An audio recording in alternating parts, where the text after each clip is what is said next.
छत्तीसगढ़ी प्रमुख प्रादेशिक समाचार के संग मैं किरण वर्मा। भारतीय जनता पार्टी के दूसर परिवर्तन यात्रा के रथ आज जशपुर ले रवाना हुईस। पार्टी के राष्ट्रीय अध्यक्ष जेपी नड्डा ह ए रथ ल हरा झंडा दिखाइन। ए मौका म कार्यक्रम ल संबोधित करत श्री नड्डा ह प्रदेश के कांग्रेस सरकार ऊपर पाछू चुनाव के दौरान तियार घोषणा पत्र म करे गे वादा मन ल पूरा नई करे के आरोप लगाइन।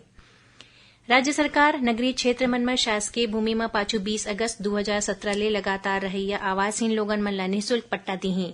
राजस्व अउ आपदा प्रबंधन विभाग ह एखर बर पट्टा देती अधिकार अधिनियम 2023 के अधिसूचना के प्रकाशन राजपत्र म कर दे हे।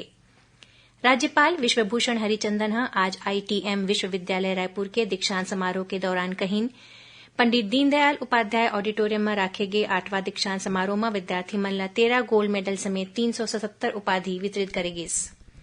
आज अभियंता दिवस हरय। प्रधानमंत्री नरेंद्र मोदी ह ए मौका म जम्मो इंजीनियर मन ल शुभकामना दिन।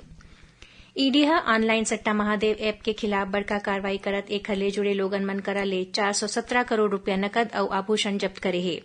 ईडी ह ए कार्रवाई कोलकाता, भोपाल, मुंबई समेत कई ठिन शहर में तलाशी अभियान के दौरान करिस। दक्षिण पूर्व मध्य रेलवे के रायपुर रेल मंडल में काली 16 सितंबर ले स्वच्छता पखवाड़ा के आयोजन करे जाही। 2 अक्टूबर तक चलैया ए पखवाड़ा के दौरान हरेक दिन आने कार्यक्रम राखे जाही। महिला और बाल विकास विभाग डहर ले जारी आदेश के मुताबिक राज्य सरकार ह आंगनबाड़ी कार्यकर्ता मन के सेवानिवृत्ति के आयु 62 बछर ले बढ़ा के 65 बछर कर दे हे।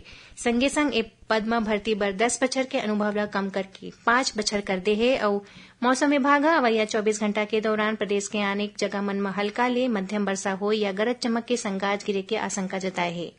ए रिहिस अब तक के प्रमुख प्रादेशिक समाचार। जय जोहार।